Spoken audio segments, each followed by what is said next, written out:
What's going on, everybody? Welcome back into Bills Chat. I am Josh McCarty.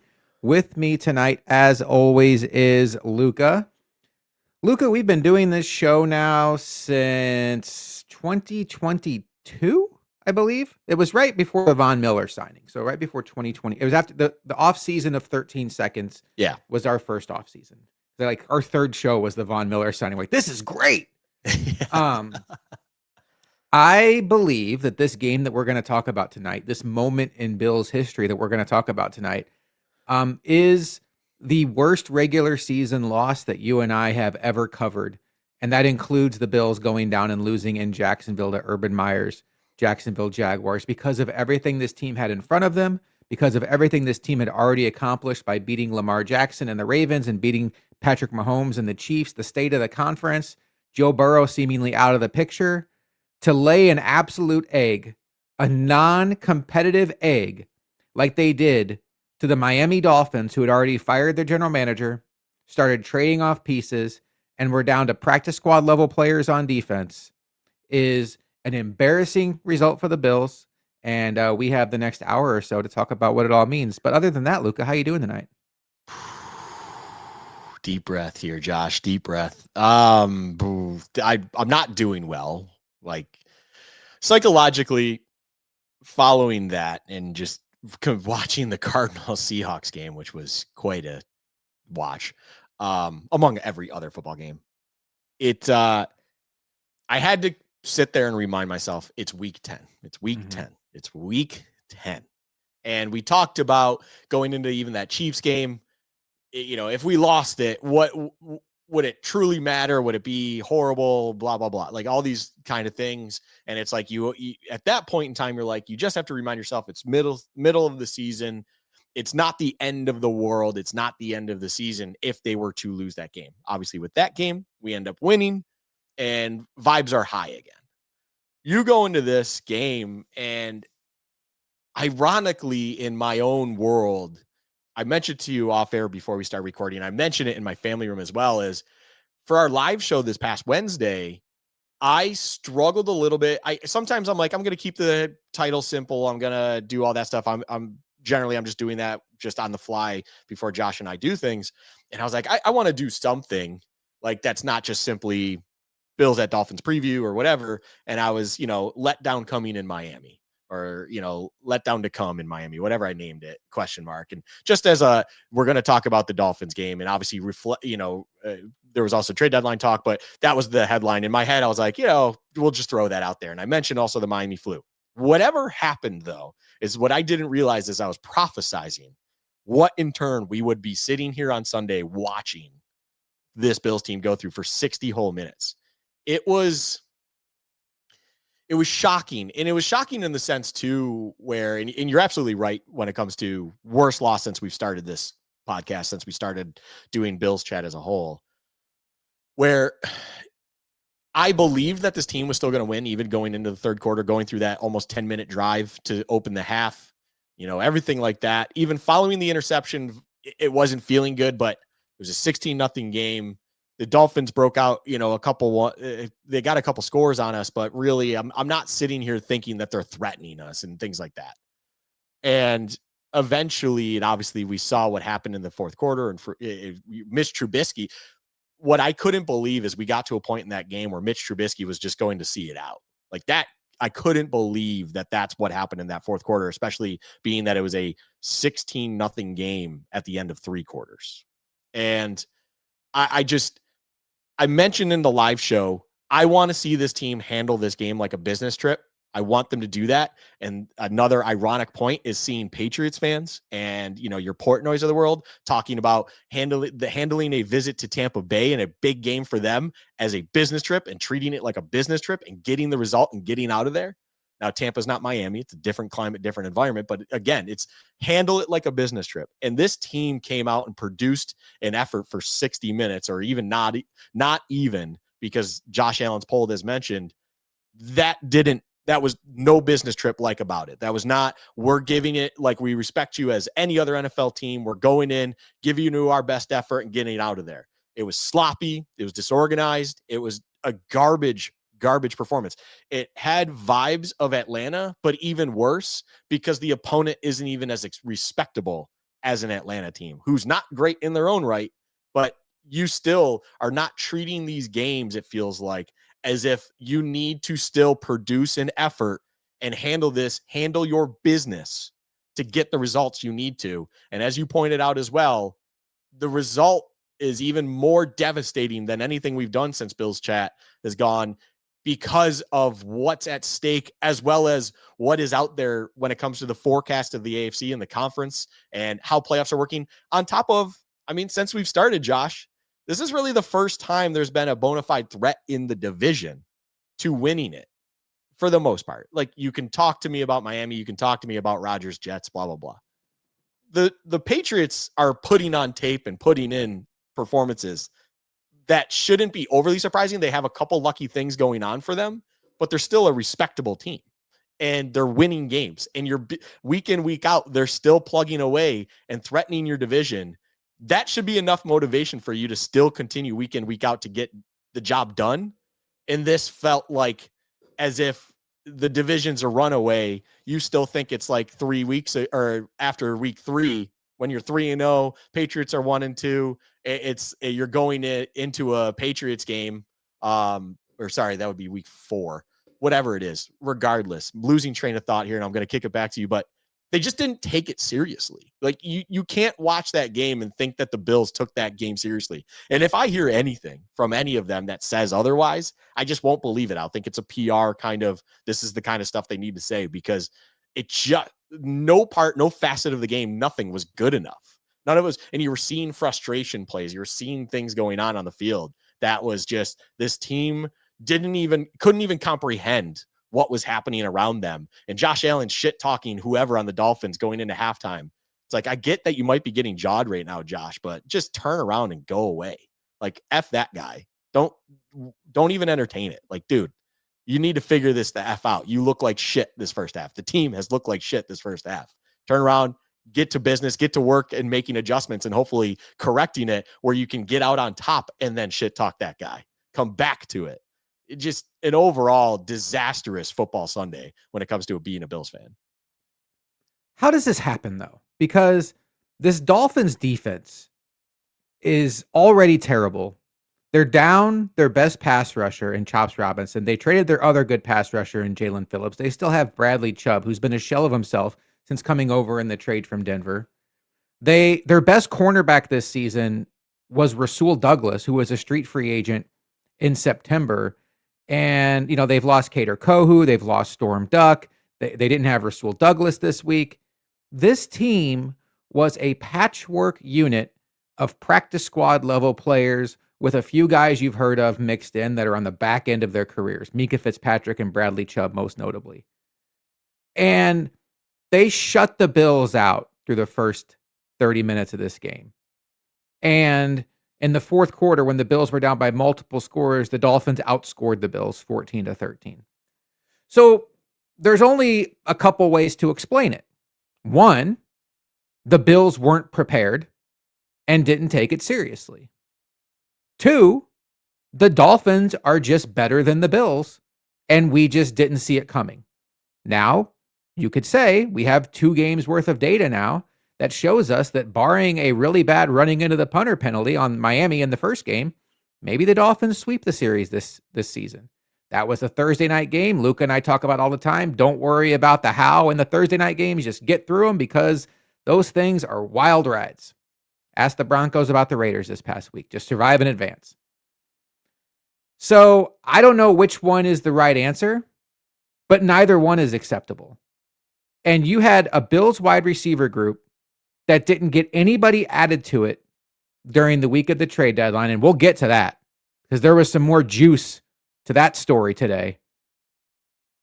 A Bills wide receiver group that didn't have anybody added to it, but you still had the second round pick, Keon Coleman, Khalil Shakir, who got a fat contract extension this offseason, the multi-million-dollar man, Curtis Samuel, and the guy that Brandon Beane signed right after his WGR rant, Elijah Moore, out there. And they couldn't get open against practice squad level corners on the Miami Dolphins. So whatever the truth is, whether the Bills aren't as good as we thought, or they took the Dolphins lightly and just didn't show up. That's where my hunch is. I don't think this is a juggernaut Bills passing offense. I do think this is a Bills team that sleptwalked through the game. And Deion Dawkins said as much in his post-game press conference, saying the Dolphins played harder than us. And that just elicits a certain response out of me. Like, who the hell are you, Bills? Did I miss you winning a Super Bowl or two in these last 5 years? If the Kansas City Chiefs or the Philadelphia Eagles go down to Miami and sleepwalk through a game, you can understand why they're a little bored. The Buffalo Bills haven't won anything. They've won this division. Now they're behind in this division. Coming into today, they're behind in this division. But they know as well as anybody how important regular season games are when it comes to seeding. And to go down to Miami in a game that, whether you take the opponent seriously or not, given the fact that it's a conference opponent and a division opponent, means as much as any game you will play this entire season, and to give away what should have been a layup of a victory is inexcusable. And Luka, I said as much on Twitter that I don't know how this team's going to respond. I really don't. But I do know that how they respond is absolutely going to be a moment in time that we all remember of the Sean McDermott, Brandon Beane era.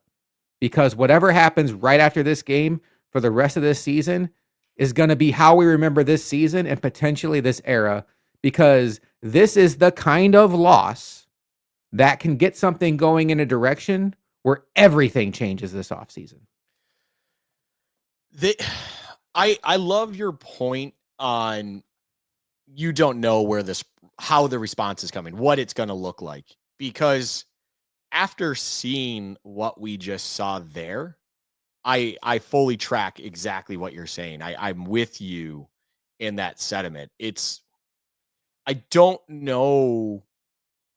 It's the first time in a long time, and I'm trying to look up something right now while I'm talking, and I do apologize, but I brought up, Chiefs game mindset going into it. Now, following that mindset going into this Dolphins game and the business trip, and handle it professionally. And you talk about it. I talked about it, where it's probably the theme of this game. You need to still be professional in these efforts. You still need to take this seriously. You are playing this team in a game that it's like, you just need to do something. And I'll add on it too, where it's a divisional game where you just laid an absolute egg, and on the bounce, you're gonna now have to come home in this instance and play a Buccaneers team that is also coming off a bad loss, and they need to correct ship to make sure everything's going right on their season following a loss out of the bye, which is not a thing teams generally do, especially good ones. And they've lost to those Patriots that we talk about. It has the vibe-ish, Josh, of that 2021 dog shit Monday night game that they lost to the Patriots, where they just realized that Josh Allen could still throw and have you win late, too late.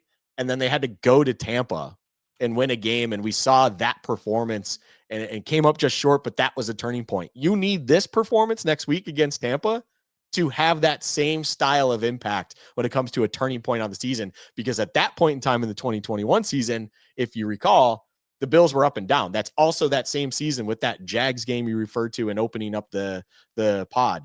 It's just Jags lost, Jets win, Colts dominating win over the Bills. At New Orleans, you get a good win. You lose that Monday night game to the Patriots, and it all feels hopeless. And you're 7-5 at that point. It's like, what the F is going on?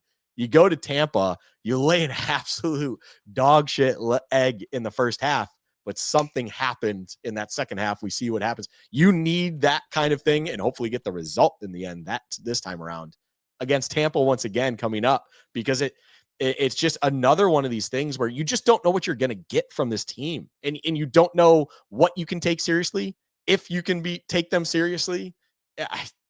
I don't like hearing that Deion Dawkins even acknowledged that the Dolphins played harder. It's like, I don't care if these bums, these practice squad bums played harder. You should still be better than them. You should still be putting in an effort. And it's embarrassing to hear that you even recognize you didn't give it your best effort, as you said, in a very important divisional game. It's the most important version of a game you can have in a regular season because you need to take these home to ultimately get to the place you want to, which is winning your division, hosting a playoff game, and giving yourself a better chance to make that postseason run to get to where the ultimate goal is in winning a championship.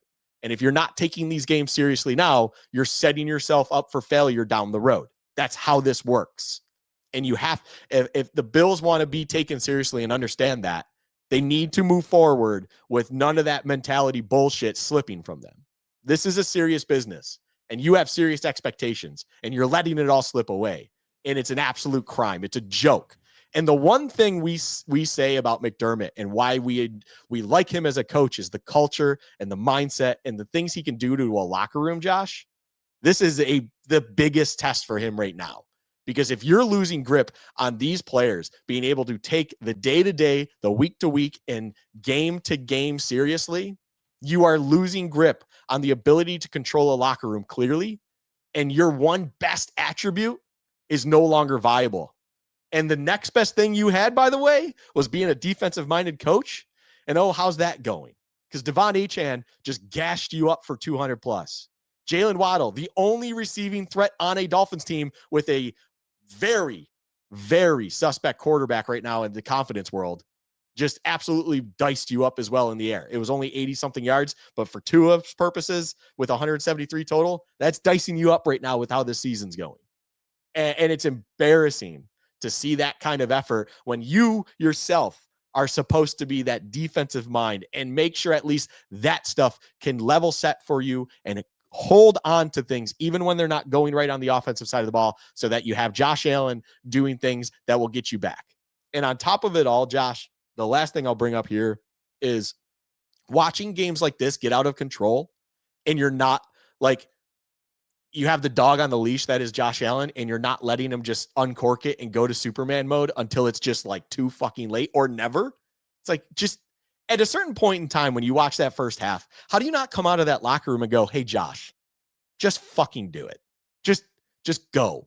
Because it feels at times, it's like 1st and 10. Hey, halfback sweep to James Cook. Hey, 2nd and 9. We're going to just hit this 40 seconds later after the entire play clock runs down. Let the play clock wind down. Let's just hit this short dragger that's not going to be there. Now it's 3rd and 7. All right, sit back there. And then, hey, when it's not open because no one can get open, either just try to throw a 20-yard back shoulder fade to that guy who's not open along the sideline, or try to run up when defensive tackles are essentially just playing spy on you.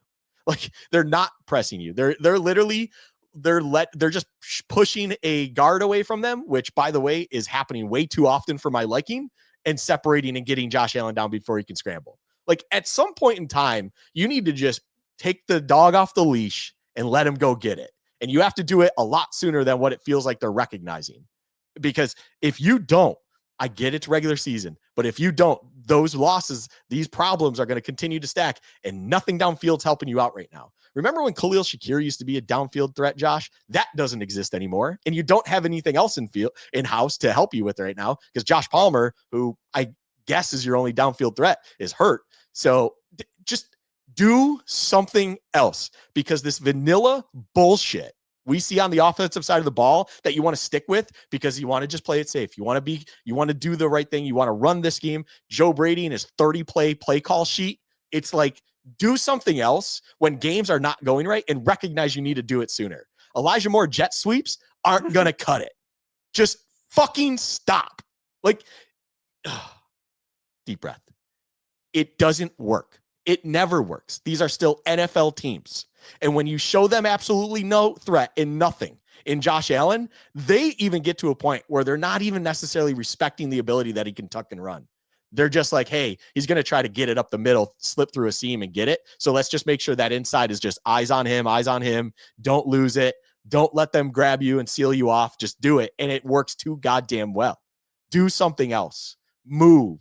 Do other things. Have answers to these things that even a practice squad defense can recognize during the week and execute to perfection against you. That's embarrassing. When you have the Steelers, who still have talent on their side, even though it's not producing as well as they would like, or you have a Rams defense that's really good, or you have one of these, a Cleveland Brown defense, still put respect on their name, Houston defense coming up, by the way.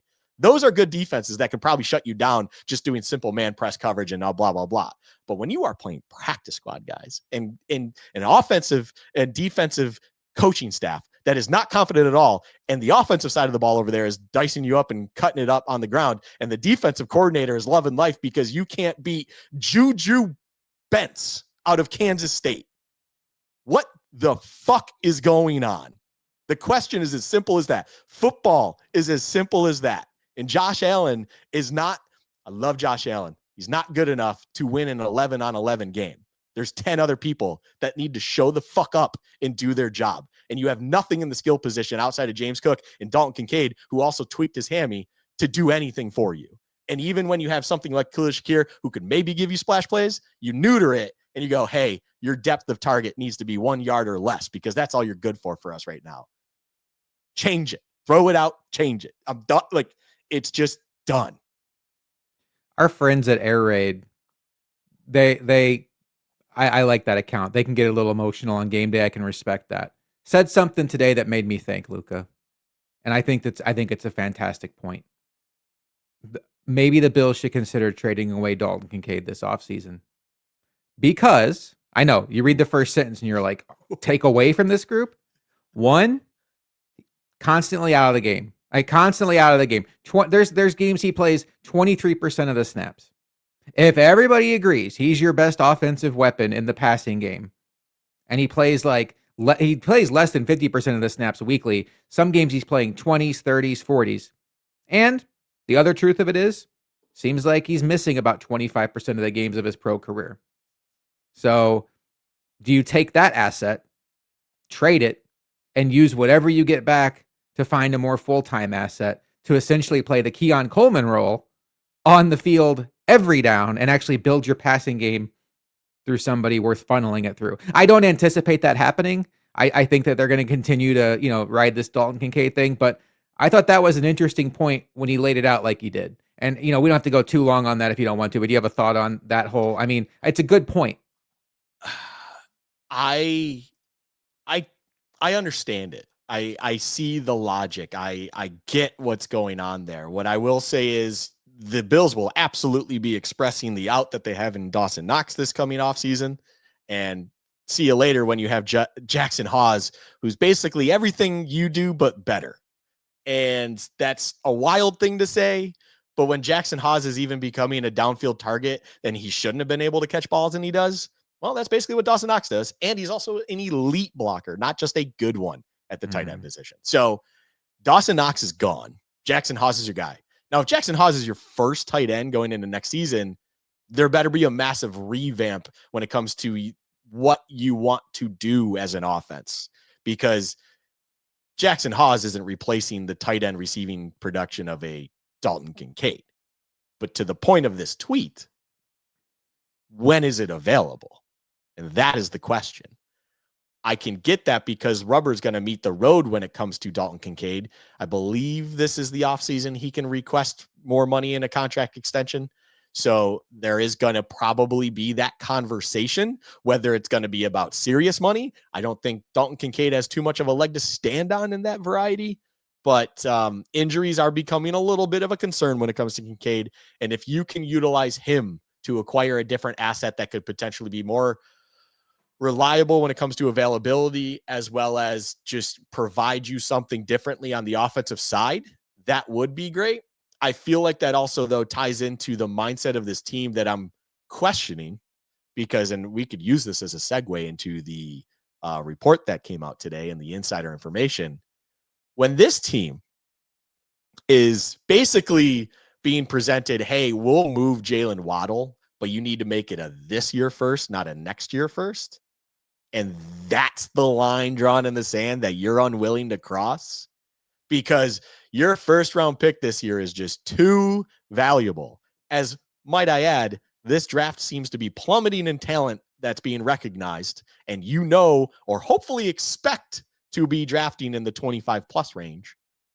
What is the value difference? And might I add, it's hard to project, especially in the NIL area, but the 27 draft seems to be shaping up to be potentially a much better one as well. Just for whatever it's worth, it's still a long way away.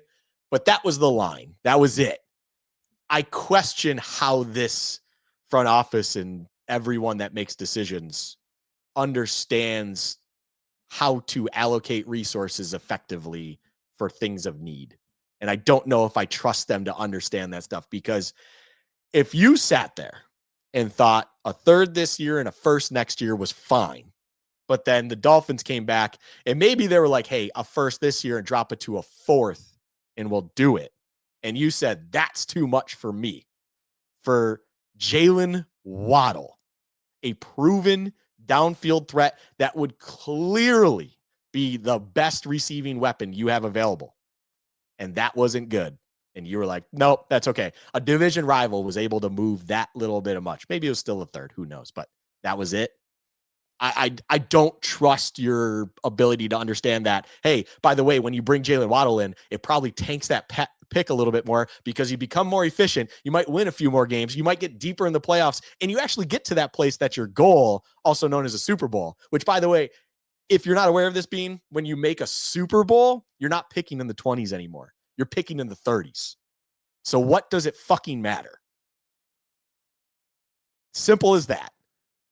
I have two thoughts on that. I got this question during the halftime show. Why wouldn't Bean trade the 27 pick? From a value proposition standpoint, Luka, the 27 pick is more valuable. One, you've already pointed out. I mean, you can look ahead and see, like, there's a school of thought that that 27 draft class is going to be loaded. But you can just kick that to the side if you're somebody, and I respect it, that's just like, you don't know, it's a year and a half away. Fine. Let's focus on things we know in absolutes. We know that at the trade deadline, the Bills were a 6-2 football team. You have half a season's worth of data on the 2026 first round pick that he refused to give up. You feel really good that you're heading toward the playoffs, which means that first round pick is going to be in the 20s, probably the mid to late 20s or even the early 30s, like Luka laid out. So that you already know is tracking toward being a not so valuable first round pick. 2027 is nothing but unknown. Not only does nobody know what the draft class is going to look like, although the people that look ahead say it's going to look pretty good, Josh Allen could tear his ACL in training camp, folks. That's insurance against anything that goes wrong. Deion Dawkins blows out his knee in training camp, and this team has to go through a season without a left tackle. You never know. The Jets go out and trade for Joe Burrow, and now you have Burrow, Drake May, and Josh Allen in the same division. You never know. What you do know is the 2026 pick was trending toward being a late one. And that was the reason why you wouldn't go get Jalen Waddle. So why wouldn't he do that? That's when I put on my conspiracy theory hat. And I'm not a conspiracy theorist. But if I'm the GM of the Buffalo Bills and I'm Brandon Beane, why would I be more apt to trade a 2027 asset than a 2026 asset? Well, maybe I'm starting to feel a little bit of pressure. Maybe I'm hearing the things about getting mocked about my radio segment on WGR from this spring. Maybe I'm hearing the complaints on the national ESPN reports. And by the way, Bean did not get any credit from anybody nationally this week for not making a move. There were a lot of segments on First Take, Rich Eisen Show. Why didn't the Bills make a move? Pro Football Talk. Bean isn't in the same light that he was when he went on that rant on WGR. And if this season stumbles, if it tailspins, maybe I don't expect Bean to get fired this offseason, but I think there's a good chance that Brandon Beane is thinking to himself, this 2027 first may not be an asset that I'm able to spend if I don't turn it around quickly. So why not spend it now on something that can help me now? You don't want to think like that, but it's the same thought process, folks, that when Ralph Wilson died and the team was up for sale and you had Russ Brandon and Doug Whaley running the show without an owner in place, they spent a future first round pick to move up like 6 spots to get Sammy Watkins. Because they didn't care about that future pick. They just wanted the best player possible to help their case. It's possible. I know it sounds like conspiracy theory, but I just laid out the value proposition of why the 2027 pick should be more valuable in their eyes. You already get the receiver that you're probably going to be chasing in the 26th draft anyway. I don't know, Luka. It doesn't smell right to me.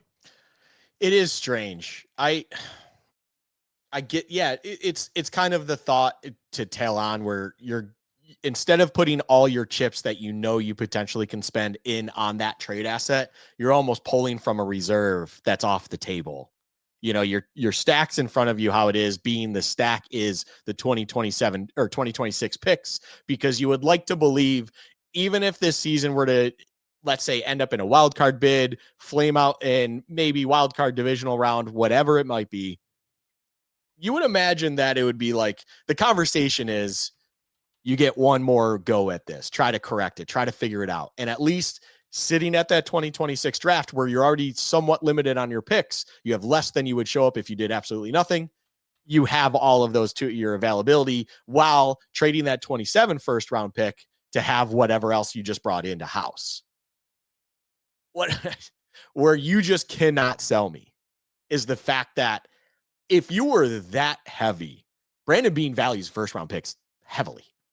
If you were that heavy to trade any first round pick for a Jalen Waddle, and then the only thing you needed to do was essentially move up the calendar on it, and that wasn't good enough, why were you willing to press it all the way in on that point in time anyways?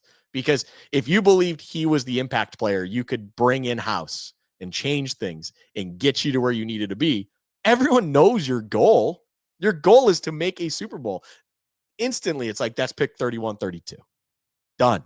That's what your pick is. You just handed them a fifth-year option second-round pick. That's what you just did if you get to your end destination. It's not a guarantee, but if you already believe that Jalen Waddle was that good to hopefully move the needle enough to get you to that place, I just, in my head sitting here, I don't get how that isn't a, fuck it, we'll do it, hang up the phone. Like, it's a, let's do this. Push it in. Be the gambler that you appear to be. Be the big baller Bean that I'm sure you loved seeing all the time in years past. Those references, those things have disappeared. And we're hearing Bean called other names. I feel it's kind of funny when that report came out, Josh, and it was two reactions. First reaction is, well, shit, Bean really was trying to go after big impact players. It's confirmed at this point. Legitimate inside sources are telling us went after Waddle, went after Quinnen Williams, like you going after guys. And the unfortunate matter was your biggest sellers at the deadline were sadly in your division. And you always have to pay that division tax, it feels like, and or deal with tough times. And on the sprinkle on top was even seeing a guy like Jeremy White say, there could have even been a deal in place. Take it for what it is. You know, he didn't name his source and he wasn't trying to be that guy, saying it was absolutely, he knows and trusts it. But hearing that potentially that there could have been a handshake deal in place involving Waddle and then before the GM change happened and things like that. It's frustrating to hear that. But the second thought of all of this is, how the fuck did you walk away from two of those things potentially being on the table and not getting it done, seeing the product and seeing the data that you saw up until that point? I will not accept that fact. You aren't the big baller that you like to probably be called. You're not the gambler. You're not the risk taker. You're not the individual who likes to push the chips in a little bit more and press the issue to hopefully get over the line like we want to believe you were and are. Because if you were, Jalen Waddle would have been a Bill for this game. Jalen Waddle would have probably put up over 100 and a touchdown against his former team in this game. I would like to believe. I can't accept that you had legitimate conversations going and you were just stubborn enough with what you believed was the appropriate cost, for whether it was your conspiracy reasons like you laid out, Josh, or just the factual reason of they couldn't come over the fact that that was just too much value to give up for Jalen Waddle.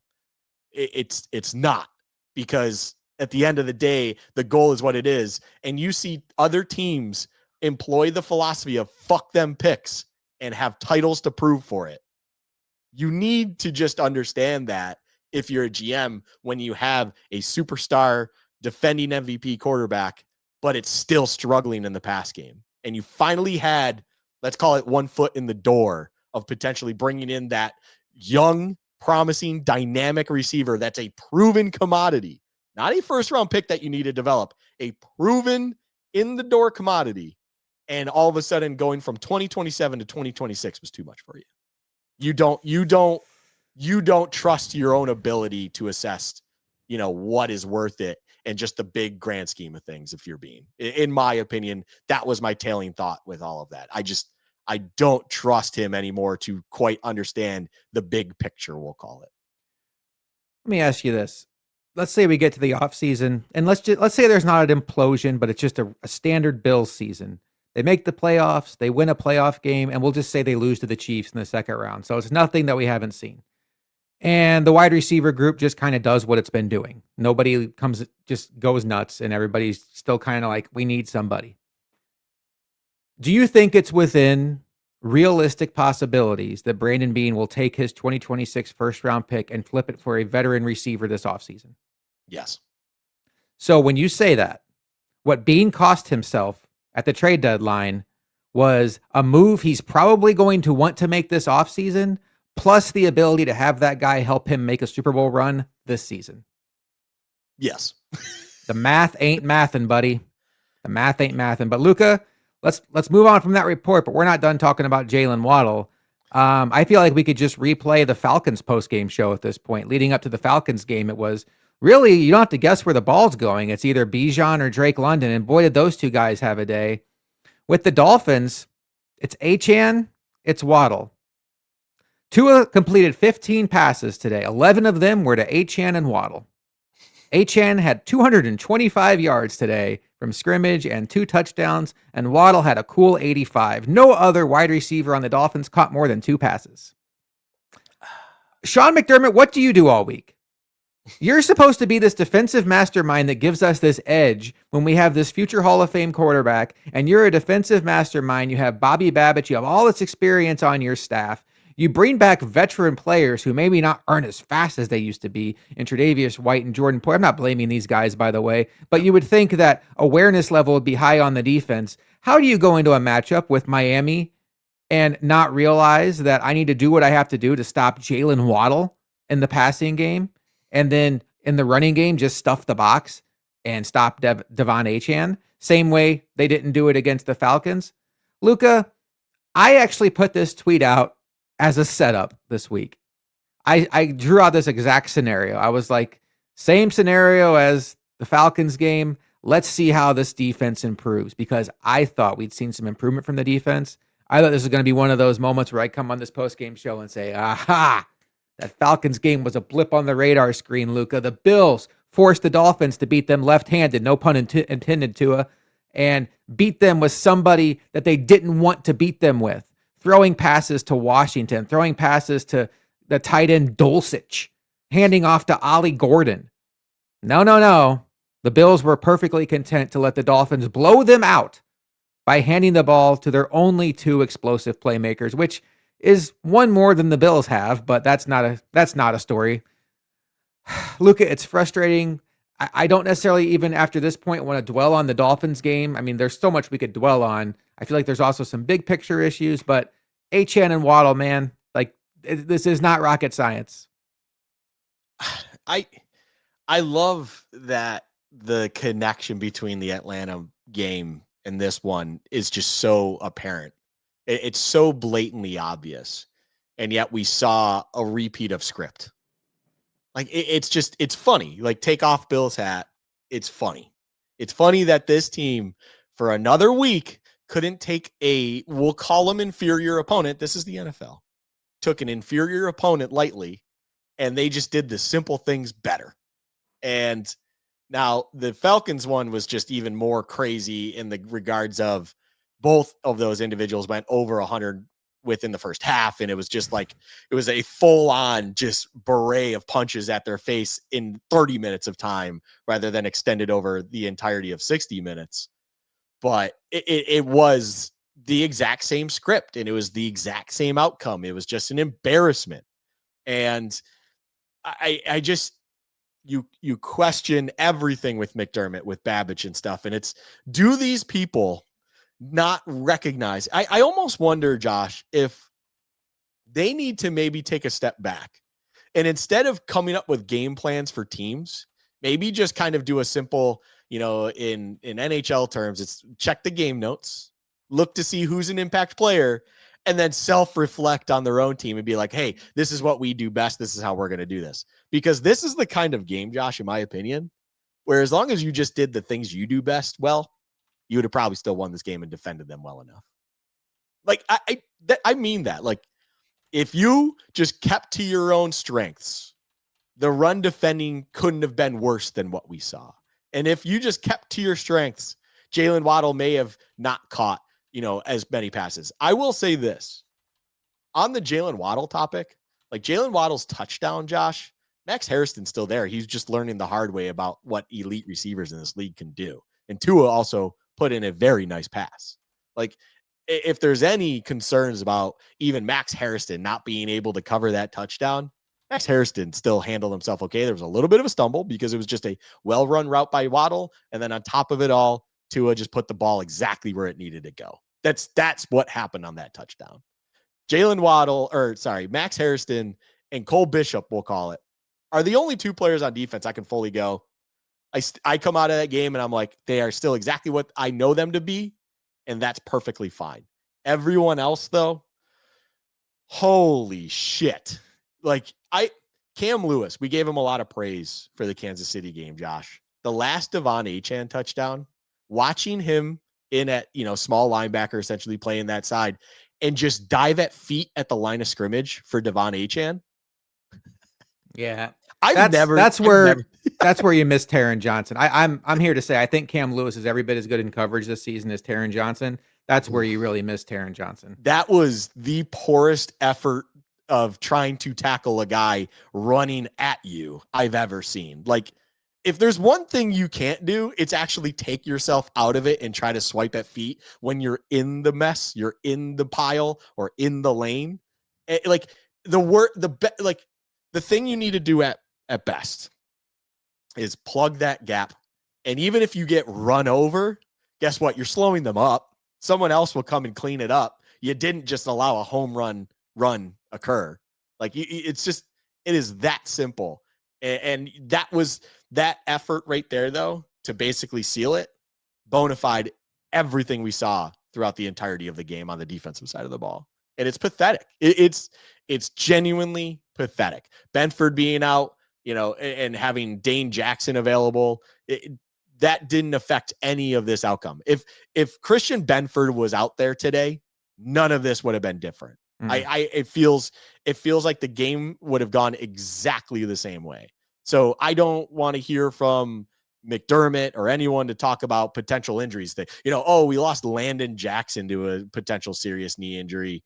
That really skewed things a little bit, put us in a tight bind at the edge position. What? Like that, I don't want to hear those kinds of things. This game was all about the entirety of the team and the defense we're talking about right now, where the effort just plainly wasn't good enough, and they just got absolutely manhandled by a very low confidence Miami team going into this. And the videos afterwards of the entire Miami team, like riding laundry bins and doing the worm on the floor, acting like they just won their Super Bowl. Well, guess what? They basically just won their Super Bowl. That's all this season was going to be for them. And embarrassingly so, you are the reason for it. So congrats, McDermott. Congrats, Babbage. The defensive side of this, just because it's on topic, you are a major proponent to why the Dolphins were able to act like they just won their Super Bowl. And it was just pathetic from the moment the game began. I mean, they have guys out there that after this season will probably never start another NFL game. They have a coach in Mike McDaniel who might still, I mean, maybe this will save him, but may never be a head coach again. They have a quarterback in Tua who may never be a starting quarterback again after this season. Credit to them. I mean, good on them. We had a few of those moments during the Bills drought where they would upset a team like the Packers coming to town, or the one-off victory against the Patriots here and there.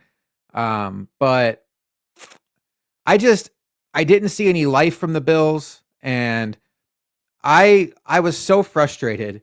There, okay, so I will say this: there was a point in this game where I thought the Bills were going to blow out the Dolphins. That was 4 plays in.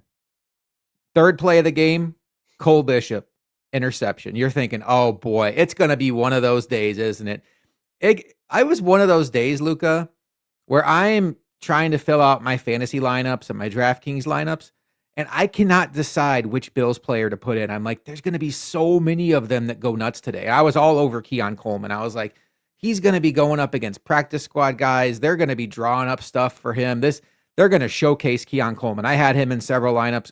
I couldn't have cared less when he finally scored because it was just like, congratulations. You hit a back shoulder fade against a cornerback named Bonner, who doesn't look like any great cornerback I've ever seen in my life. Figure that one out, folks. Milk check.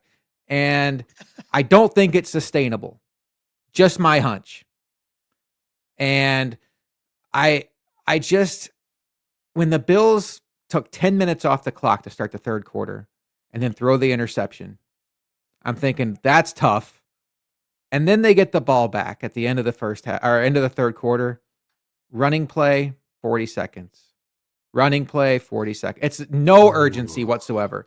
They finally, in the fourth quarter, start running hurry up. That's when they hit the back shoulder fade to Keon and they score. And they get the ball back down 10 because, again, they seemingly have no plan on a 2-point conversion. It's basically playing schoolyard football. Set hut, everybody run around. Khalil Shakir falls down. That didn't help matters. But just like, Shakir, figure it out, buddy. Get the ball back, and it's slow motion again. It's You have to maximize possessions. You have to get as many possessions as you can. Go fast. If you make a mistake going fast, we can all live with it. If you take a shot 60 yards downfield to Keon Coleman one-on-one and Minkah Fitzpatrick intercepts it, we'll say, hey, that sucks, but I get why you take a shot because we need yards fast. 5 yards to Jackson Hawes and then huddling up and then handing off to Ray Davis for -2 yards and then taking 30 seconds when it's like 8 minutes, 7 minutes, 6 minutes. Just zero look of a team that felt like they had any shot of fighting back against this Miami Dolphins team. I don't know that any more analysis needs to be done in this game, Luka. I think we can move into game balls and game checks before we ultimately just kind of talk about the big picture.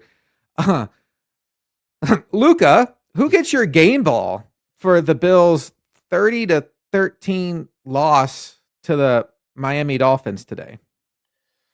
Ooh, this is a doozy. On a random, unexpected time, we need to provide a game ball. And I'll be honest, I hadn't once thought about who would be my game ball candidate. Let me give you mine first so you can think about it for a second. Yeah, give it. I mean, honestly, it's just I say that ironically, but then as I sit here, I mean that literally. I don't know where to go. So, Josh, in a rare since we're having a one-off, hopefully, knock on wood, moment of how this post game's going. Yeah, Josh, who gets your game ball?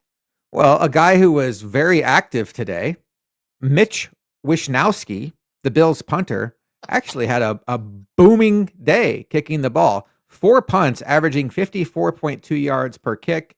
The best we've seen a Bills punter look this season. The best he's looked this season by far. On a day when seemingly nothing else went right for the Bills, their punting game looked on par.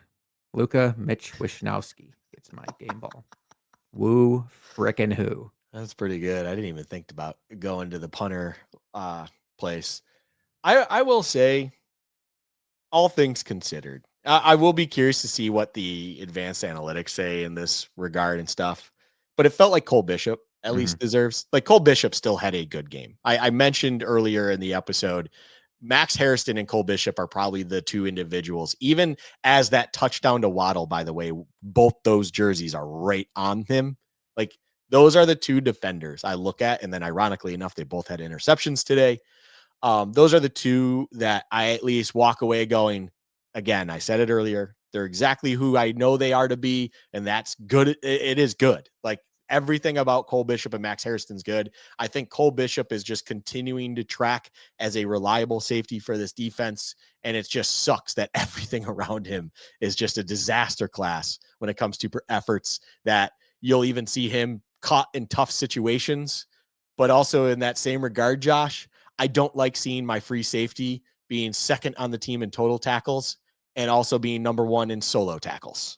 That is 7 total, 6 solo. The next closest was 4 with the Cam Lewis, Terrell Bernard, Joey Bosa. Joey Bosa having 4 solo tackles is also something that's interesting because it's a pretty good day for an edge, but still not good enough. 2 were tackle for losses. So Joey Bosa was kind of in there because I thought even in a day where, pass rush could have been better, it's hard to rush the passer against the Dolphins because Tua is either getting the ball out in 0.5 seconds or 1 second. It's not going to be anything after that.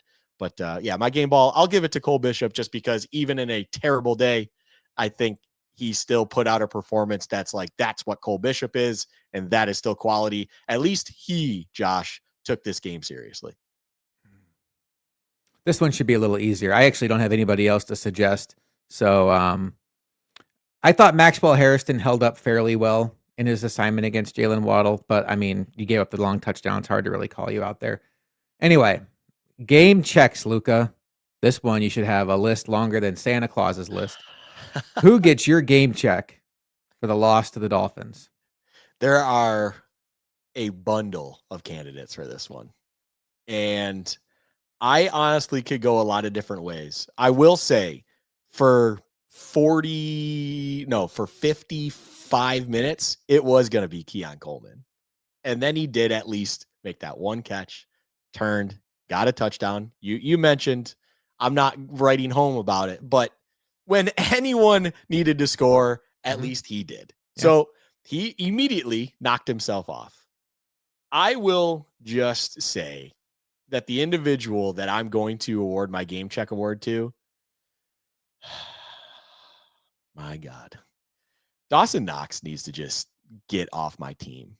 And I would say this in a way where he's not my game check, but I really wanted to go him. It's Ray Davis. Ray Davis is as useless as it comes. And I'm just taking the low fruit. On a day where everything's really bad and you just need something, Ray Davis is still non-existent. James Cook's having a tough day. James Cook, who's been very good, 13 carries, 53 today, not up to his par, but he's been good this season. He's not having a great day. He's a fumble. Needs someone else to make plays. When even Ty Johnson is making a positive run, something you couldn't do on 2 total carries. Both of your carries went for -1. And Ty Johnson, 2 catches for 24 yards, 1 being 16. You were 1 catch for 0 yards on 2 targets. You are a bona fide useless piece of shit on this roster. No offense. Partial offense. You're just get off my team. And then the half I'll put in there is Elijah Moore.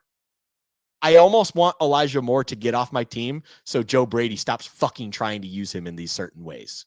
Just he can't. Do you think he's Jamison Williams? Do you think he's Tyreek Hill? Do you think he's one of these twitchy fast guys? Spoiler alert, he ain't. It's not going to work.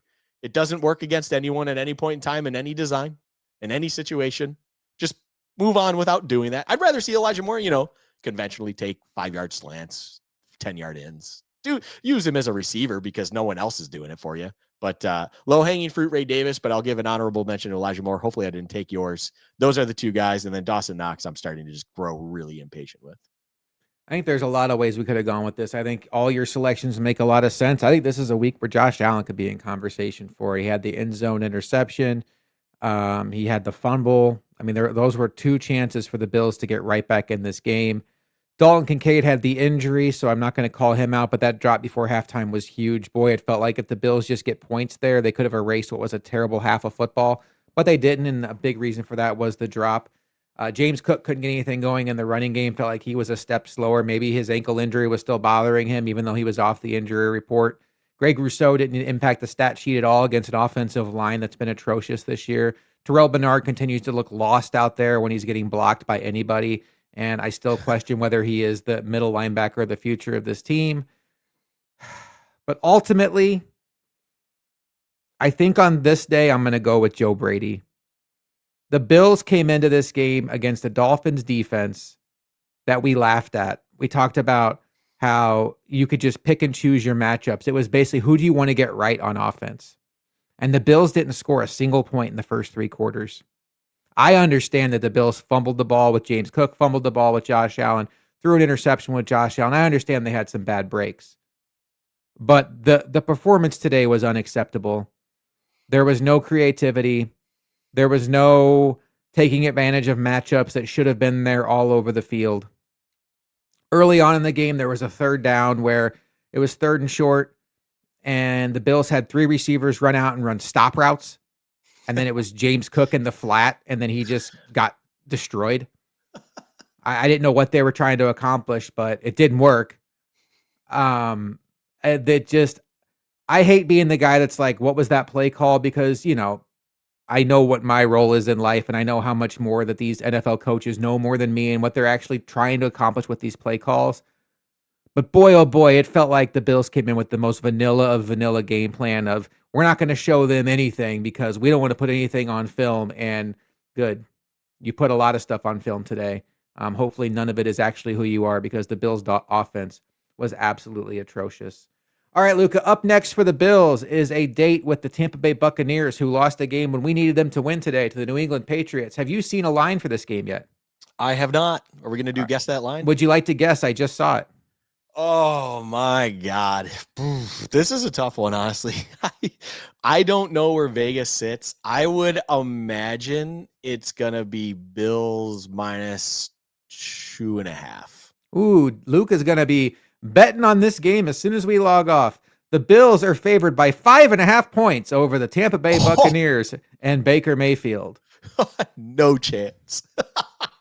If Bucky Irving is healthy, oh boy. Let me tell you this. If Bucky Irving and Chris Godwin aren't healthy, we're going to spend all week talking about don't let Emeka Egbuka beat you. Well, guess who's going to go for about 200 yards and 3 touchdowns on the Bills?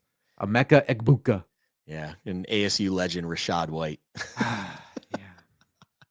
I don't know, man. I in my heart, I feel like the Bills are going to bounce back like they tend to do. But this is a tough stretch for the Bills coming up because now I think our perception of what they are has come down a notch. Prior to today, I think we would have put them up in that elite tier of the AFC teams with the Chiefs still, the Colts, however you want to rank them, Broncos, I guess the Patriots.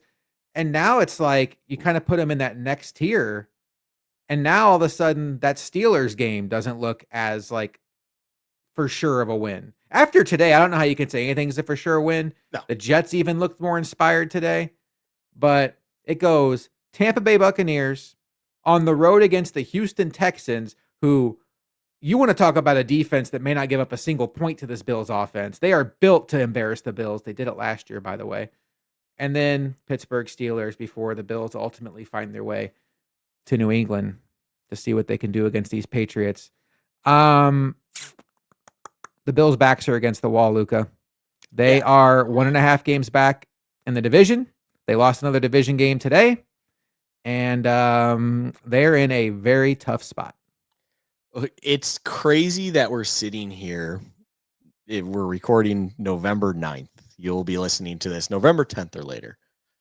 The Patriots go to New York and play the Jets on Thursday night, Josh. And we're going to be sitting there hoping the red hot New York Jets can pull off something against the Patriots. And hopefully the Patriots don't handle it like business as usual. But this is where I just laugh. Feels like Vrabel's got that team humming. Feels like he understands how to kind of get everyone to do what they need to do. And even in a game, I'll add, in this Buccaneers game that the Patriots won, Drake May blinked. Drake May made a mistake that you cannot do if you're a, Super Bowl contending team, championship caliber stuff. He threw a bad interception trying to force a ball late in the end zone that allowed the Bucs to still have life and get, turn it over, get it at the 20 and try to, take the lead in this game. They ultimately came short, but you're not even getting the breaks you need to. And on top of it all, it's just like, dude, you are not taking games seriously. So how am I supposed to believe, as you said, that this Bucs game isn't going to go crazy as Josh laid it out, where Egbuka is going to be 200 plus and Rashad White, if Bucky Irving's out, is gonna, just absolutely shred the Bills. I would like to believe, as much as I love my boy Rashad, just due to being an ASU alum, Rashad's not exactly a gasher over here. He's not gonna just dice you up on the ground. That's just not his style. He never's been that kind of guy. But what evidence do I have that tells me the Bills will be able to stop the running game of the Bucks or anyone? And then you mentioned that schedule. There's the Texans coming up at some point. There's the Steelers road game coming up. Texans also, for what it's worth, on Thursday night. You have the date in Gillette to take on the Patriots, which is becoming, it's a must-win game for these Bills. I don't have the confidence that is there when it comes to this Bills team being capable of winning against the Patriots. I mean, they played the Patriots at home in a game and lost and looked inefficient at offense, to say the least. And the Patriots didn't even have Christian Gonzalez out there, I believe. Like, that's maybe he just came back then. I can't remember if week 5 was when he was coming back or it was just still out. Regardless, He was in the game, yeah. Yeah, I knew it was right around that time, but regardless, every week I'm almost bracing, Josh, big picture, for this team to be an absolute roller coaster to the end of the season. It is, no game's going to be comfortable.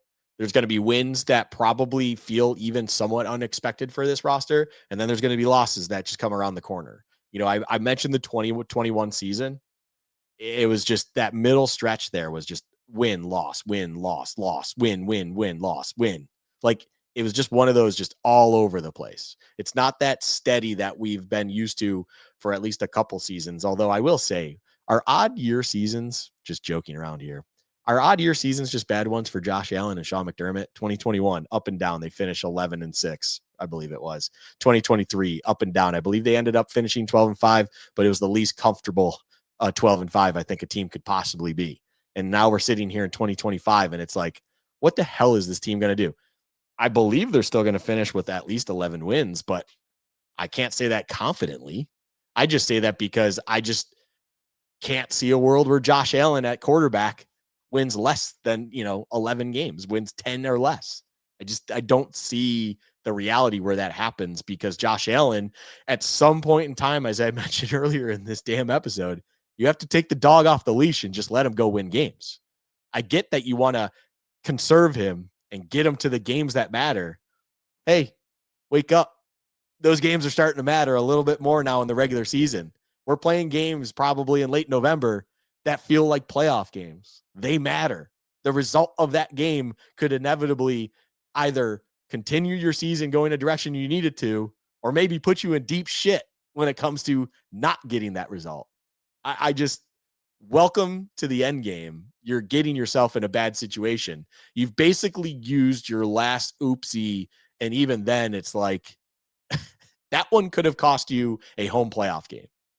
That one, right? Losing to the Dolphins might have just cost you the ability to get a home playoff game, because the Patriots have the luxury of a 4th place schedule. And if you look at their remaining teams on the schedule, the only losses I can even potentially see for the Patriots is home to the Bills and at the Ravens. And the Ravens are going to have that game. I mean, I think it's week 15. I want to say it's week 15. Maybe it's week 16. It's one of those late ones where the Ravens are definitely going to have it. That's just the reality of where they are at. They got to basically win every game out. And outside of that, though, it's, Jets, Dolphins. They have another layup in there somewhere. And I call them layups. It's the NFL. Anything could happen. But the Patriots are way more of a machine in this division right now already than the Bills. And it's pathetic that, because you were unwilling to maybe even try to bring in something to get back to level set for the Bills and bring in a Jalen Waddle, and then you didn't take a game seriously against a practice squad defense and a team reeling that is the Dolphins, who just recently fired their GM. You now find yourself in a situation where getting into the playoffs sounds good. It shouldn't be about that with this team. It should be about winning your division. That is the expectation you have as a baseline, when it comes to level set and success. And that is in serious jeopardy now as we sit here on November 9th, Josh. The Patriots have 2 games remaining with the Jets, starting with one this Thursday in Foxborough. They have a home game against the Giants, a home game against the Dolphins. 2 weeks from today, they are in Cincinnati playing the Bengals, who will still be starting Joe Flacco. And then they have a game against the Bills and the Ravens. So, yeah, I think when you looked ahead of this week, you thought, come on, Tampa Bay, you're one of the 2 non-Bills games on the schedule we need. And the Patriots pulled it out. Luka, you said something interesting. You said you predict that the Bills, maybe the rest of the way, are just going to be one of those teams where it's like, hey, they surprise you and beat a team you're not expecting them to, and then they lose one like today where you're not expecting it, kind of a roller coaster. You know what that sounds like to me? What does that sound like, Josh? A wild card team. Yeah. That's what it sounds like. All right. Well, that's pretty fitting at this point. All right. Well, Luka, we are not a wild card show. We are a division championship level show, as I would say. We have just hit 500 subscribers on our YouTube channel. We have been looking for that all season long. Thank you so much. We'll be putting out details this week on the Keon Coleman mini helmet giveaway. Get it while he's still a Bill, please. And Luka and I will be back on Wednesday for a live show as we still break down what's left after this Bills-Dolphins disaster. Quickly, Luka, do you expect any massive reaction from the Bills? Like, you don't expect like Joe Brady to get fired or anything like that? No, I think at this point they've made their bed with what it is for the remainder of the season. I would be a little surprised if they're like, hey, we're moving on from Joe Brady, because my immediate question would be like, to go to what? I don't see where that answer is. I have no idea. And as much as I would love to see something to, get me a Kevin O'Connell calling this offense, that's not a realistic expectation here, Josh. So, as much as you want to see change, I need to see Joe Brady produce that change. I need to see Babbage and Sean McDermott slap themselves in the face, look in a mirror and be like, holy shit, are we bad defensive coaches? And then try to correct that, because at the end of the day, they're not.